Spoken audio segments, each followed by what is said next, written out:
हम लोग श्रीमद् भागवतम के तीसरे स्कंद के 22वें अध्याय के छठे श्लोक को पढ़ेंगे।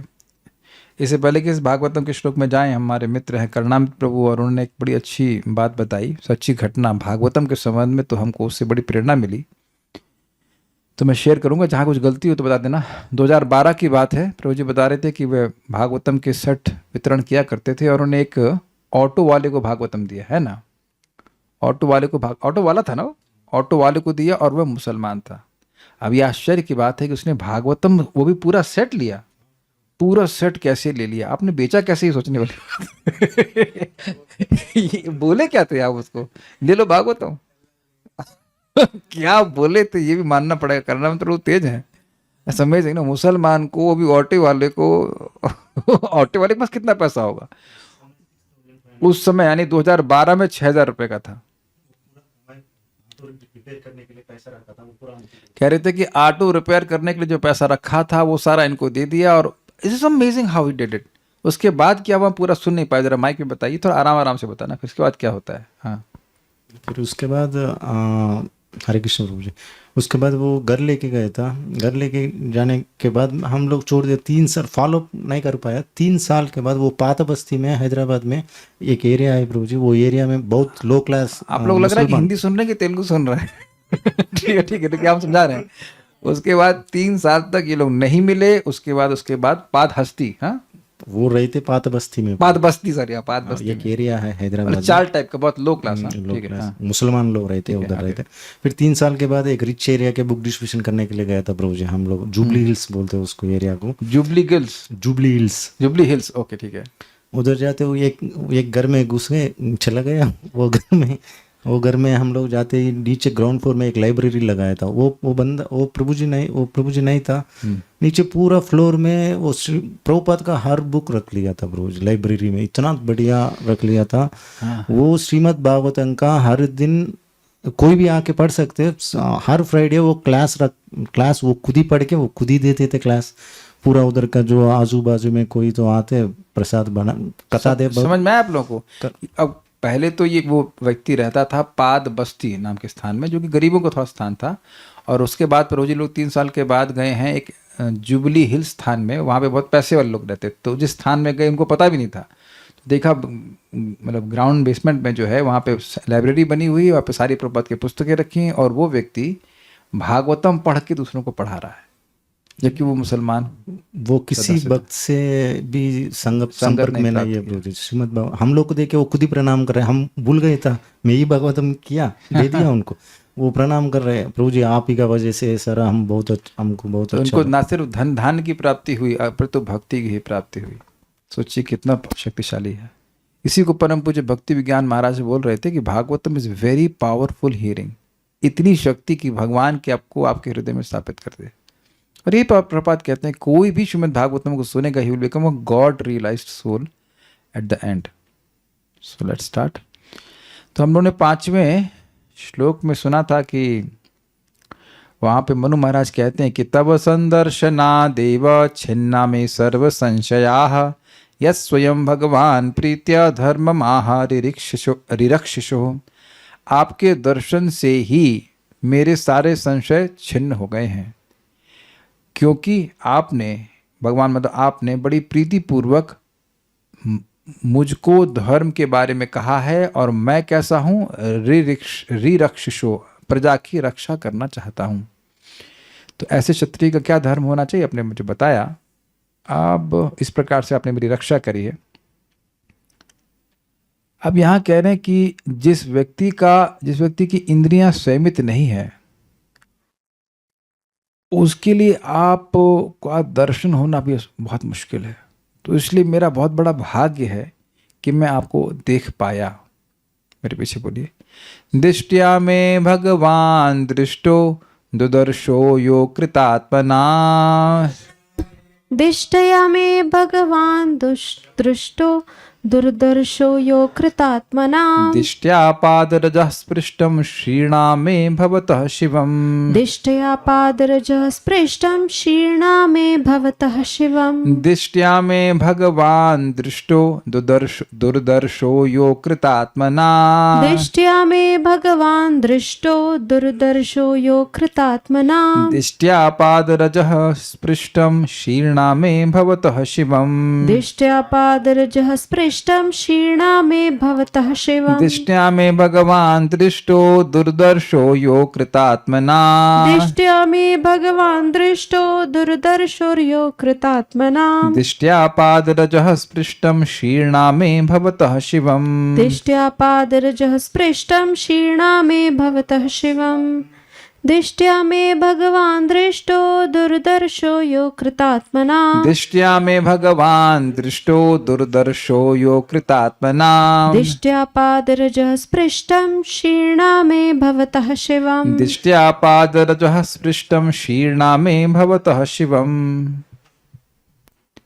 यह मेरा सौभाग्य है कि मुझे आपके दर्शन हो सके, क्योंकि जिन लोगों ने अपने मन तथा इंद्रियों को वश में नहीं किया उन्हें आपके दर्शन दुर्लभ हैं। मैं आपके चरणों की धूलि को शिर से स्पर्श करके और भी कृतकृत्य हुआ हूँ।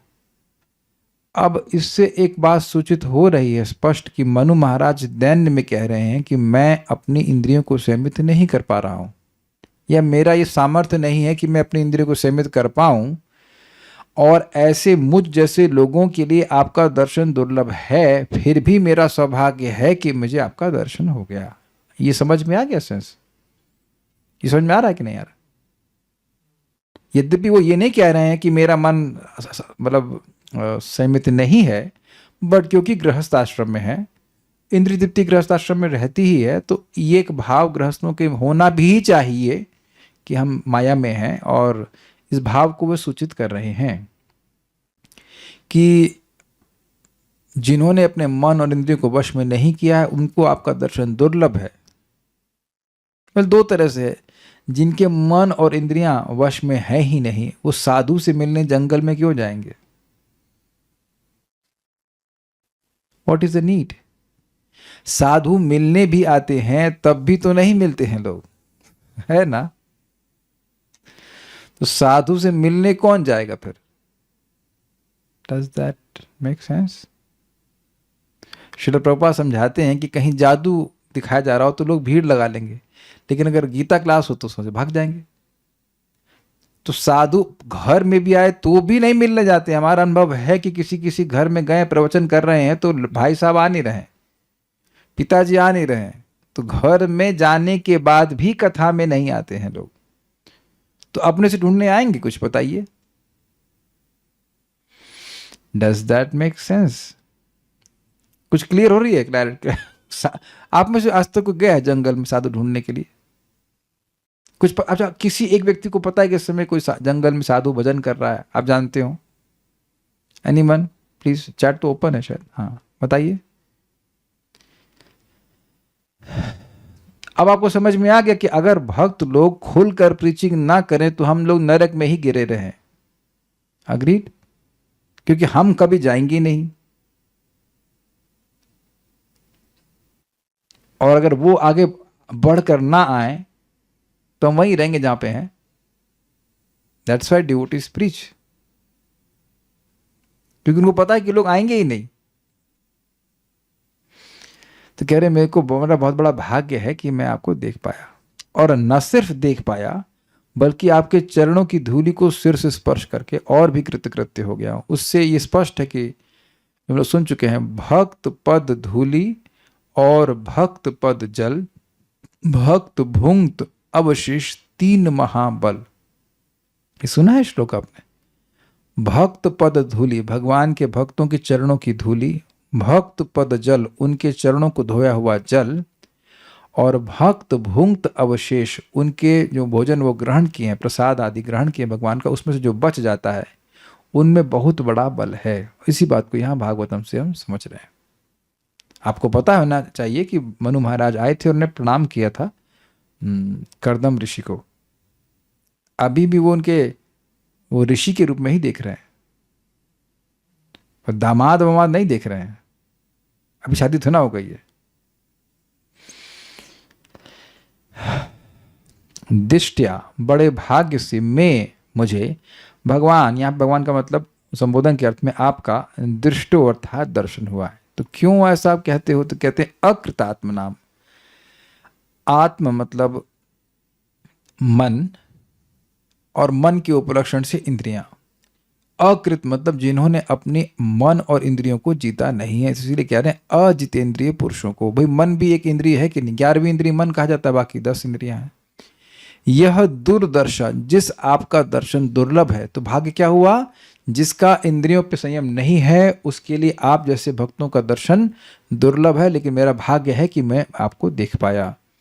दिष्टया सौभाग्य से मैं, यानी मैंने, भवतः शिवम आपके कल्याणकारी पाद रजः शीर्षना स्पृष्टम चरणों की धूलि को सिर पर धारण किया है। दृष्टया में भगवान दृष्टो, मेरे सौभाग्य से मैं आपका दर्शन कर पाया। दुर्दर्शो यह अकृतात्मा नाम, जो इंद्रियों को संयमित नहीं किए हैं उनके लिए आपका दर्शन भी दुर्लभ है। दृष्टिया पाद रजः स्पृष्टम, और मेरे बड़े भाग से मैंने आपके चरणों की रज का स्पर्श किया है। शीर्णा में भवतः शिवम, में मतलब मैंने किया, भवतः मतलब आपकी, और शीर्णा मतलब अपने सर पर, और शिवम का मतलब हुआ कल्याणकारी। जीव का कल्याण क्या है वेदवादी?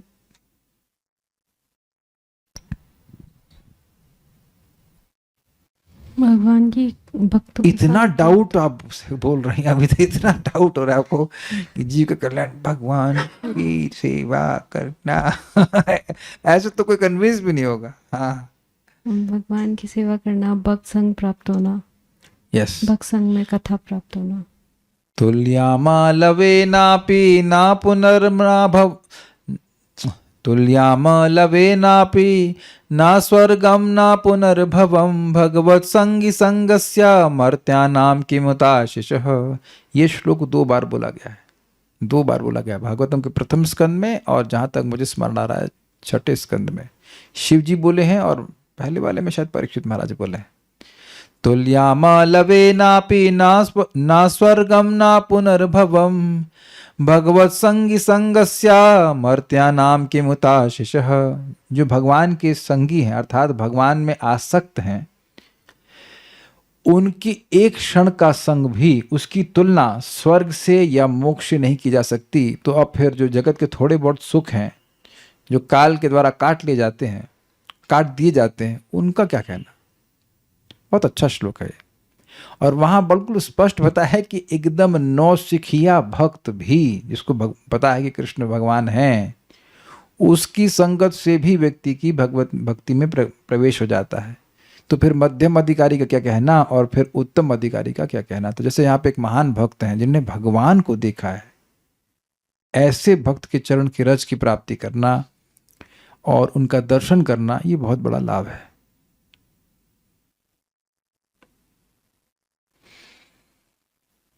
तो इसलिए अगर शुद्ध भक्त हैं कोई धरती पर और उनका दर्शन करने का लाभ हो तो करने जाना चाहिए। आगे इनके उपदेश के बारे में भी बात होगी, लेकिन दर्शने पवित्र करो ए तुम्हार गुण, दर्शन भी करने जाना चाहिए।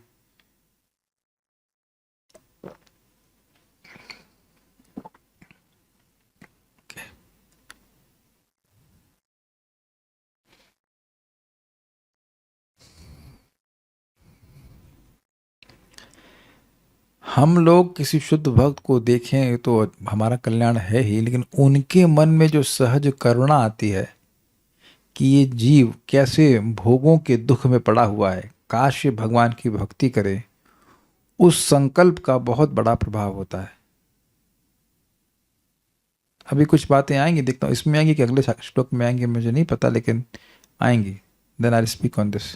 तात्पर्य, दिव्य जीवन की पूर्णता पवित्र पुरुष के चरण कमलों की पवित्र धूल का स्पर्श करके प्राप्त की जा सकती है।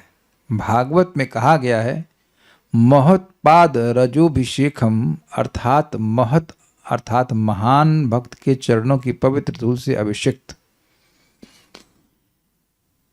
जैसा कि भगवत गीता में उल्लेख है, महात्मानस्तु महान यानी महान पुरुष आत्मिक शक्ति के वश में रहते हैं, अर्थात राधा रानी की शक्ति के वश में रहते हैं, और उनका लक्षण यह है कि वह कृष्ण भावनामृत में पूरी तरह से लीन रहते हैं, इसलिए महत कहलाते हैं। जब तक महात्मा के चरणों की धूलि को कोई अपने सिर पर चढ़ा नहीं लेता, तब तक आत्मजीवन में सिद्धि मिलने की कोई संभावना नहीं होती है।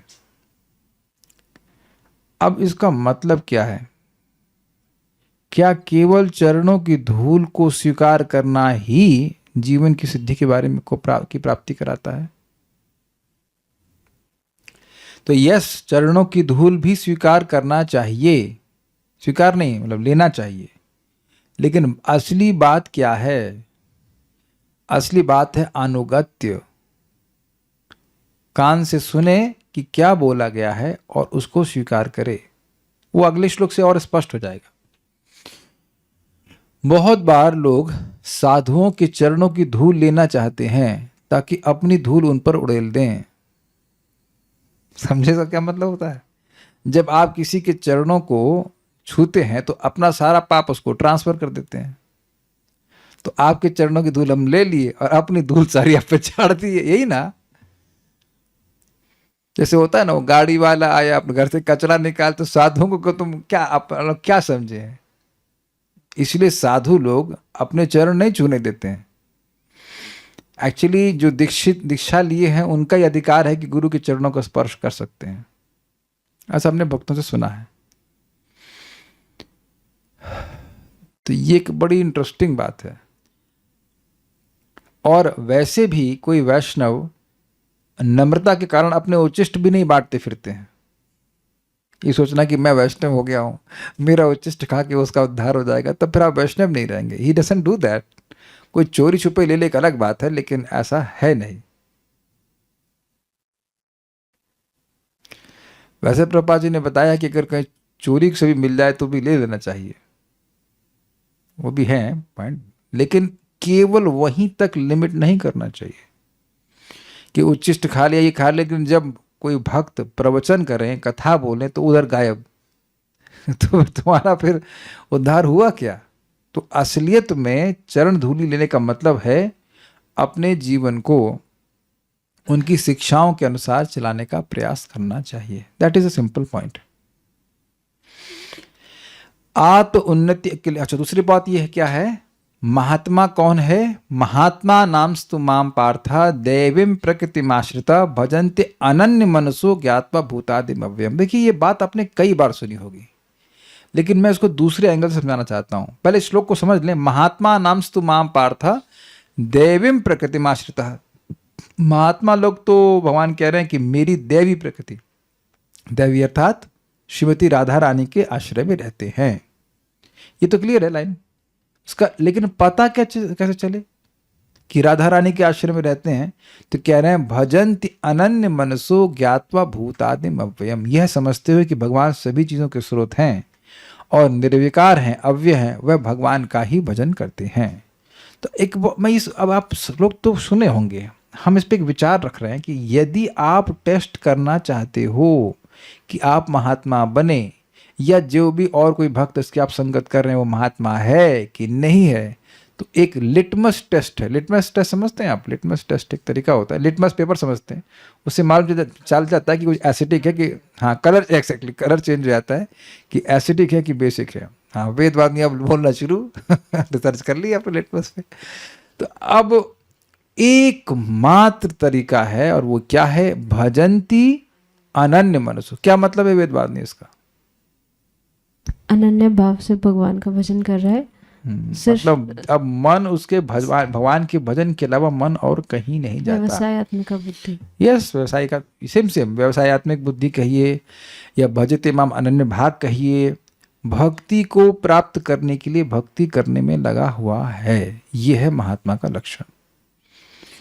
तो अगर आप किसी से दीक्षा ले रहे हैं तो यह भी ऑब्जर्व कीजिए कि क्या वह व्यक्ति लगातार भगवान की सेवा में लगे हुए हैं।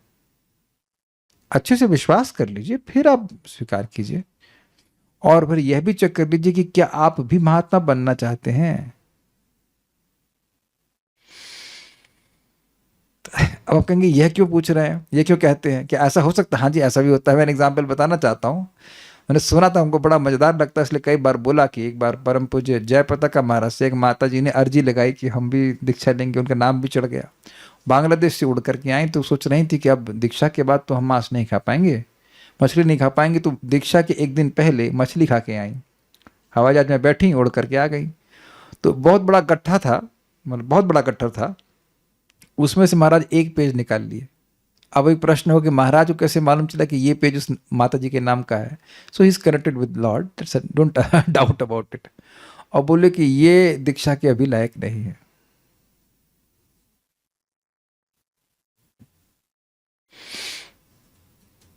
तो महात्मा की शरण लेकर के दुरात्मा रहने का निर्णय किया हुआ है, तो ये चीज ठीक नहीं है। You should also feel, you should also have an aspiration to take shelter of दैवी प्रकृति। और ये, और इसमें बड़ा सुंदर पॉइंट आ रहा है, वो ये है कि राधा रानी का आश्रय मिला है तो हम क्या करेंगे कल्याण प्रभु? माइक बताइए। तो इजी क्वेश्चन है। कहें हम राधा रानी के आश्रय में हैं, हम राधा रानी के आश्रय में हैं, तो राधा रानी के आश्रय में हो तो बेटा क्या करोगे? भगवान कृष्ण को प्रसन्न करने के लिए सारे कार्य करेंगे। हाँ, भजन्ति अनन्य मनसः। अगर ये अपने जीवन में नहीं देख रहा है तो ये बोलने से काम नहीं चलेगा कि मैं राधा रानी के आश्रय में हूं, क्योंकि भगवान नहीं मानेंगे कि आप राधा रानी के आश्रम में हैं। कुछ गलत कह रहा हूं तो आप मुझे काट सकते हैं, आप मुझे नहीं, मतलब मेरी बात को काट सकते हैं।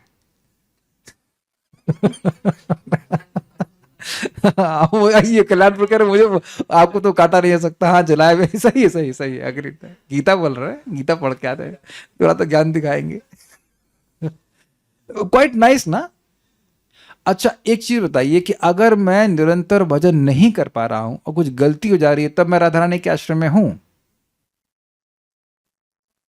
जूम वाले सब भूल गए गीता 9.30 भूल गए। अपि चेत सुदुराचारो भजते माम अनन्य भाग साधुरे वो समंतव्य सम्यक व्यवस्थित हो सह। वो भगवान का भजन अनन्य भाव से ही कर रहा है। ऐसा नहीं कि कभी शिव जी की या गणेश जी की, ऐसा नहीं है, उसकी श्रद्धा इस प्रकार से नहीं है।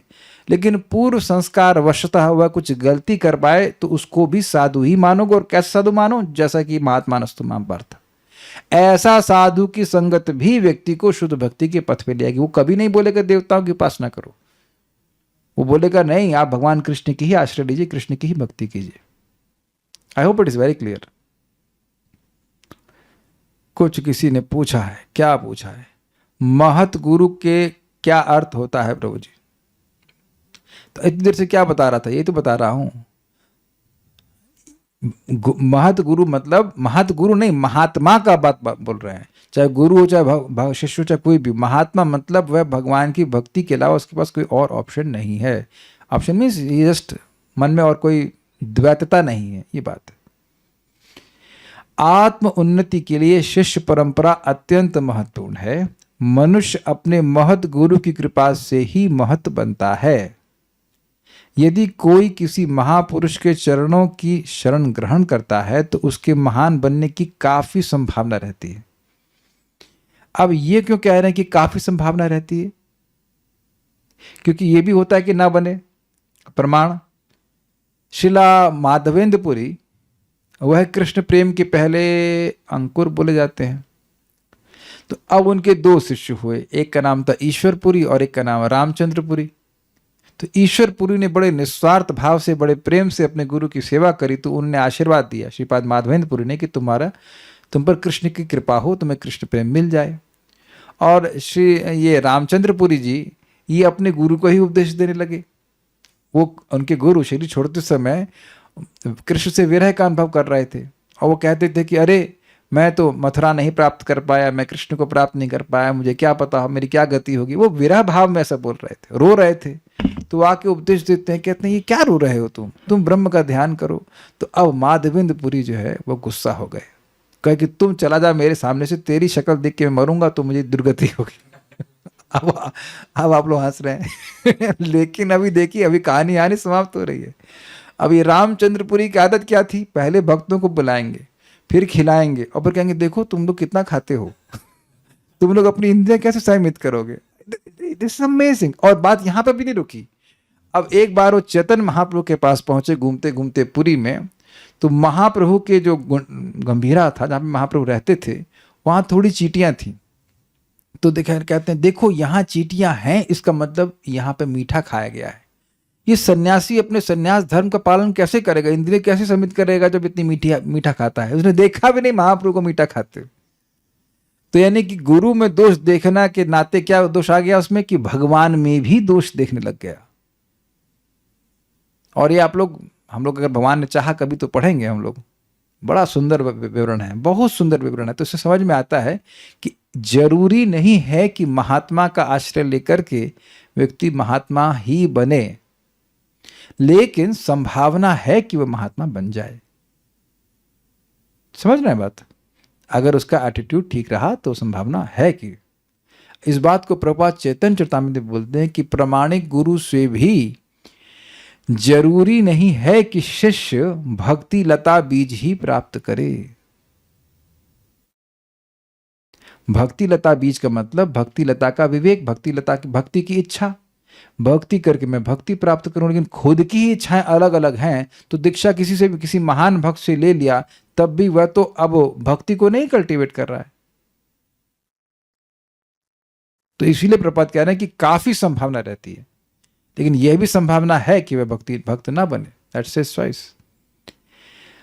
जब महाराज रघुगण ने जड़ भरत से उनकी अद्भुत आत्म उन्नति के संबंध में प्रश्न किया तो उन्होंने राजा को उत्तर दिया कि केवल धार्मिक कर्मकांडों का पालन करने या केवल सन्यासी बनने अथवा शास्त्रोक्त विधि से यज्ञ करने से ही आध्यात्मिक उन्नति नहीं मिलती। ये विधियां निसंदेह आत्मबोध में सहायक होती हैं, किंतु वास्तविक प्रभाव तो महात्मा की कृपा से पड़ता है। इसको थोड़ा समझ लीजिए। वहां पर बोल रहे हैं रघुगुण महाराज जड़ भरत को अपनी पालकी में लगाते हैं, बाद में उनको मालूम चलता है कि ये महान भक्त हैं, उनसे क्षमा प्रार्थना करते हैं और फिर जड़ भरत से काफ़ी बातें सुनते हैं और तब वह पूछते हैं कि इस प्रकार की आपने आध्यात्मिक प्रगति कैसे करी। तब वह बोलते हैं कि भक्तों की चरण की रज का अभिषेक करने से ही ऐसी अवस्था प्राप्त होती है। बेसिकली ये बात वो कहते हैं। तो अन्य व्यक्ति कार्य कर रहा है, यज्ञ आदि कर रहा है, धर्म अनुष्ठान कर रहा है, उससे वैसी आध्यात्मिक उन्नति नहीं होती है, लेकिन वैसी नहीं होती जितनी भक्त की कृपा से होती है। विश्वनाथ चक्रवर्ती ठाकुर ने गुरु की स्तुति में 8 श्लोक लिखे हैं। उसमें उन्होंने स्पष्ट कहा है कि गुरु को केवल प्रसन्न करने से जीवन में परम सफलता प्राप्त होती है और समस्त अनुष्ठानों को करते हुए भी यदि कोई गुरु को प्रसन्न नहीं कर पाता तो उसकी आत्मसिद्धि तक पहुंच नहीं हो पाती। क्या है श्लोक? यस्य प्रसादात् भगवत प्रसादो यस्य प्रसादान्न गति कुतोपि ध्यायं स्तुवंस्तस्य यशस्त्रि संध्यं वंदे गुरु श्री चरणारविंदम। यस्य प्रसादात्, जिनको प्रसन्न करने से, भगवत प्रसाद, भगवान की कृपा मिल जाती है। प्रसाद मतलब कृपा, प्रसन्नता। यस्य अप्रसादान न गति कुतोपि, उनकी अप्रसन्नता से, गुरु की अप्रसन्नता से कोई गति नहीं मिलती है। कोई गति का मतलब कुछ भी बाकी कर लेगा तो गति नहीं मिलेगी। मैं इस पे कथा सुनाऊंगा आपको। ध्यायं स्तुवंस्तस्य यशस्त्रि संध्यम वंदे गुरु श्री चरणारविंदम। इसलिए 3 समय हम गुरु का ध्यान करते हैं। जिन लोग को द्वितीय दीक्षा मिलती है उनको गुरु गायत्री दिया जाता है, तो 3 बार गुरु का ध्यान किया जाता है। इस संबंध में एक कथा आपको बताएंगे, हम नाम नहीं रखेंगे, लेकिन एक भक्त थे जो कि श्रीपाद गोपाल भट्ट गोस्वामी के शिष्य थे, लेकिन उनकी पान खाने की आदत थी और गोपाल भट्ट गोस्वामी जी कहते थे कि नहीं ये मत कीजिए आप, ये चीज़ ठीक नहीं है। और नहीं माने। तो फिर जब एक समय आया कि उन्होंने कहा नहीं हम आपको त्याग दे रहे हैं, हम गोपाल भट्ट गोस्वामी जी ने कहा कि हमको त्याग दे रहे हैं, आप नहीं मानते हैं। तो चले गए, भजन किए, भगवान की प्राप्ति भी कर ली, भगवान का दर्शन भी कर लिया उन्होंने। नाम मत बोलिएगा, ना मैं ना चाहता हूं कि नाम बोलिए, नाम मुझे भी पता है लेकिन हम नाम नहीं बोलना चाहते। और हुआ ये कि उनके पास धन की कुछ प्राप्ति हो गई, ये ब्रज की घटना है। तो उस धन के नाते डाकुओं ने उनका सिर काट दिया और सिर काट के यमुना में फेंक दिया। परम पूज्य प्रबोधानंद महाराज से हमने कथा सुनी है, तो कई बार सुना चुके हैं। तो अब एक दिन गोपाल भट्ट गोस्वामी जी, स्वाभाविक सी बात है, गंगा जी यमुना जी में स्नान करने के लिए गए, तो बार बार एक कुछ चीज उनके टांग में लगती, उसको से दूर कर देते, तो उनको लगा होगा कछुआ है, कुछ भी है, दूर कर देते, फिर वो आ जाता, फिर दूर कर देते, फिर आ जाता, तो उठाए तो देखा कि उनके ही शिष्य का वो सर था।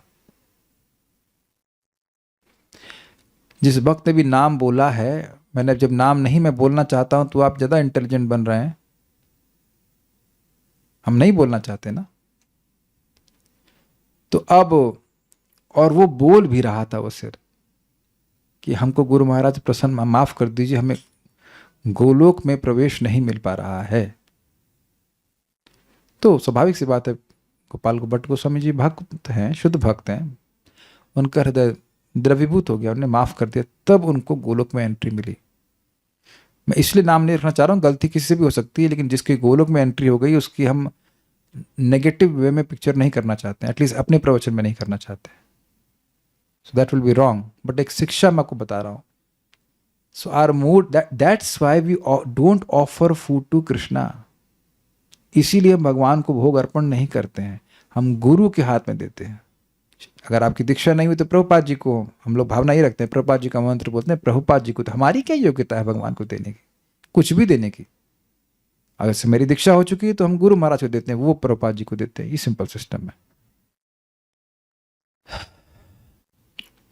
अनुगत्य बहुत जरूरी है, कभी नहीं सोचना चाहिए कि हम अपने गुरु से श्रेष्ठ हो गए, इट इज नॉट पॉसिबल, बल्कि ये उल्टा ही चलने लग जाएगा। ये बातें आप समझनी चाहिए, अनुगत्य बहुत जरूरी है।